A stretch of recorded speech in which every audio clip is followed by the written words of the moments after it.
All right, so we're here with Carolyn today. Carolyn's a Bishop State softball player. Carolyn had an injury to her meniscus, and she's a little bit interesting because only about 1 out of 10 meniscal tears actually need or can be repaired. And she did in fact have a repair, so I thought she was a good example of the type of athlete that gets this injury. So tell me, first of all, how you injured your knee? I was playing at a softball game and I was catching behind the plate and I squatted as I normally do, and I went for an outside pitch and put a little bit of weight on this knee, and my knee locked up, and that's when my meniscus tore.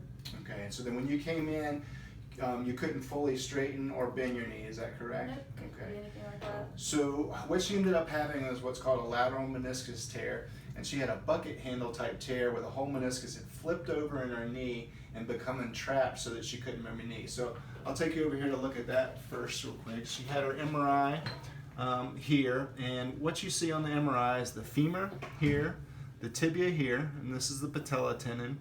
And then down here where you should see one black triangle, you see 2 black triangles. This is the lateral meniscus. This piece of tissue should actually be all the way in the back of the knee, and it's flipped over and it's blocking her knee motion. So what we did is we took her to surgery, and she had arthroscopic surgery. And when we first enter the knee, basically what we're looking at here is there's the femur, there's the tibia, and there's this big piece of tissue flipped into our face here so that we can't really see what's going on in the knee. That's the lateral meniscus, or a bucket handle tear. So what we're going to do is slowly push that meniscus back to where it's supposed to be. So here it's still out of place. Now we're pushing it back. Now, actually this is flipping over to the medial meniscus, but you'll see this is what a normal meniscus looks like. And so when we go back to the lateral meniscus, there you see pushing it back into place, making it look more normal. And then what we did is put in approximately 4 or 5 stitches, which you can see here. 1, 2, 3, there's one back here, and I think there's one anterior here. And those stitches are taking out the back of the knee. You can see through a small incision here. We tie those down and then let her heal.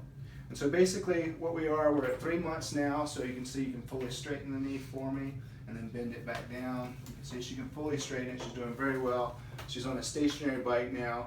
I am going to let her progress her activities. We have a little time because of her sports requirements right now, so we're going to take it slow, but she's well on our way to recovery. So I think this is a great example of a bucket handle lateral meniscus repair.